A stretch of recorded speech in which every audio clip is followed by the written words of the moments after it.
30 విజయనాన్ని మీద కమ్మేసాడు. ఏమైనా తీసుకుని పోయాడా? పనికి రాకుండా పాలసిపోయాడు, కొన్ని రోజులు అయిపోయాడు. మన జీవితంలో చాలా జాగ్రత్తగా ఉండాలి. అందుకని అంటాడు యోహాను 1:3-16 తొందరగా నేను ముగించేస్తాను. 1:3-16 మీరు దేవుని ఆలయమై ఉన్నారని, దేవుని ఆత్మ మీలో నివసించుతున్నాడని మీరు ఎరుగురా. ఎవరైనా దేవుని ఆలయమును పాడు చేసిన దేవుడు వారిని పాడు చేయను. మనం దేవుని మందిరాల్లోకి వెళ్ళకూడదు. మీరు చూడండి, ఒక 5-6 సంవత్సరాలు చూడండి, దేవుని మందిరానికి వెళ్ళిన వాళ్ళ పరిస్థితి చూడండి, ఎలా ఉంటుందో చూడండి. పెట్టుకుని మనసులో పెట్టుకుని ఉంచుకోండి. అందుకే ఇక్కడ దేవుని యొక్క వాక్యం అంటున్నాడు, ఏమంటున్నాడు? నేను దేవుని ఆలయమై ఉన్నారని, దేవుని ఆత్మ మీలో చెందుతున్నాడని మీ దగ్గర ఎవరైనా దేవుని ఆలయం పాడు చేసిన దేవుడు వారిని పాడు చేయను. దేవుని ఆలయము పరిశుద్ధమై ఉన్నది, మీరు ఆ ఆలయమై ఉన్నారు. మనం ఎలాగున్నామండి? దేవుని ఆలయమై ఉన్నారు. ఈ ఆలయాన్ని పాడు చేయకూడదు, ఈ ఆలయాన్ని కూడా పాడు చేయకూడదు.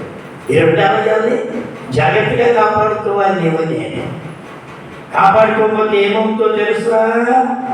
ఏమని కాపాడుకోవాలి దాన్ని. అందుకే 1 కొరింథీ 6:19-20 చూస్తే 6:19-20 మీ దేహము దేవుని వలన మీకు అనుగ్రహింపబడి మీలో పరిశుద్ధాత్మకు ఆలయమై ఉన్నదని మీరు ఎరుగరా.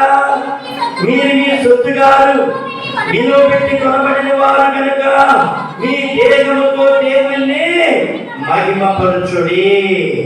అది మీ దేహము దేవుని వలన మీకు అనుగ్రహించబడింది. నా దేహమున దేవుని వలన అనుగ్రహించబడింది. నాలో పరిశుద్ధాత్మకు ఆలయమై ఉన్నది.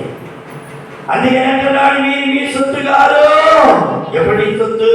నువ్వు మార్పు పొందక ముందు, దేవుని రాజ్యంలోనికి రాకముందు, దేవుని మందిరంలోనికి రాకముందు, బాప్తిస్మం తీసుకోకముందు, దేవుని యొక్క బిడ్డగా జీవించకుండా అన్యురాలుగా జీవించినప్పుడు చెల్లించాడు. కాబట్టి పడగొట్టుకోవచ్చు, ఎరగొట్టుకోవచ్చు, నలగొట్టుకోవచ్చు.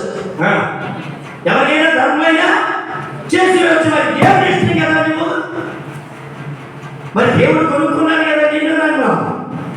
ఒరే బాబా పని బాగానంటే నేను అదే చేస్తానంటే ఎట్లాగూ? ప్రభా నువ్వు నన్ను కొనుక్కున్నావు కాబట్టి నీ ఇష్టమైన పాత్రగా నన్ను వాడుకోయా, నీ చిత్తానికి నేను లోపడతానంటున్నావా? నువ్వు మాత్రం లోపడ. నేను లోపడా. నేను ఎందుకంటా మా మనవరాలు కొంచెం నా ఇష్టం కదా, నా ఇష్టం. ఏ ఇష్టం అంట? నా ఇష్టం. మన ఇష్టం ఎలా కాబట్టి దేవుడు మనల్ని కొనుక్కున్నాడు. ఆయన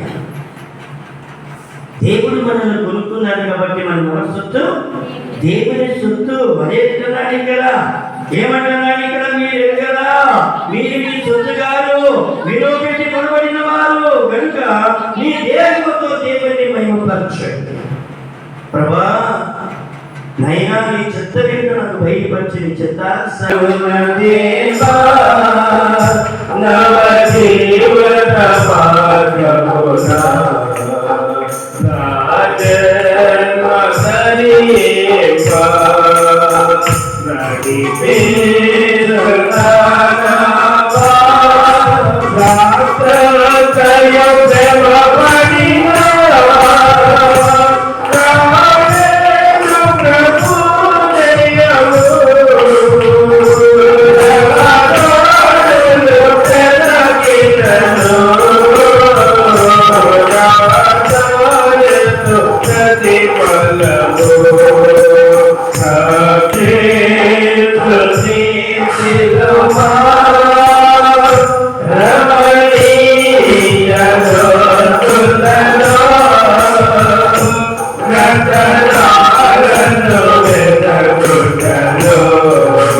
చూడండి, ఆయన ఆలయమై ఉన్నాము.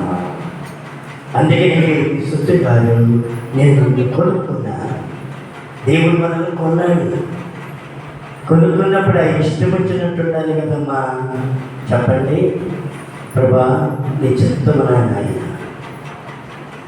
నీ చిత్తము. సమయం అంటున్నాడు, దేవుడు మాట్లాడుతున్నాడు. సమయం అంటే ఏమంటున్నాడు? చిత్తమండి నేనున్నాను. మీరు సెలవిచ్చింది చెప్పండి. చిత్తము 2 కొరింథీ 6:16. 2 కొరింథీ 6:16.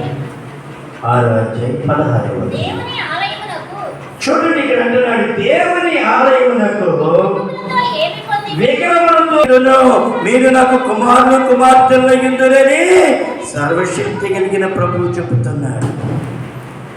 మీకు బిడ్డలు, నా బిడ్డగా ఉండండి, నా బిడ్డగా, నా సొత్తుగా ఉండండి. దేవుడే మాట్లాడుతున్నాడు. ప్రియ తల్లి, దేవునికి నువ్వు బిడ్డగా ఉండాలి. ఉంటావా? ఈ దినము ప్రార్థన చేయి. ప్రభా, నీ బిడ్డగా నేను ఉంటానయ్యా. నాకు ఏది వద్దు, నువ్వేది చెప్తే నేను అది చేస్తానయ్యా. నాకు చేసే ఒక శక్తి లేకపోతే నా చేపట్టుకుని మీరే నడిపించండి. నీ చిత్తం మాత్రమే నా పట్ల జరిగించండి అని తగ్గించుకుని ప్రార్థన చేయి. ప్రభుని ప్రతి బాష్ప బిందువు తుడిస్తాడు. నిన్ను ఉన్నతమైన స్థితిలోకి దేవుడు లేవనెత్తుతాడు. ఈ మాటలు ప్రభు దీవించుగాక. ప్రార్థన చేసుకుందాం. తల్ల వంచండి, ప్రార్థన చేద్దాం. ప్రభా, నేను నా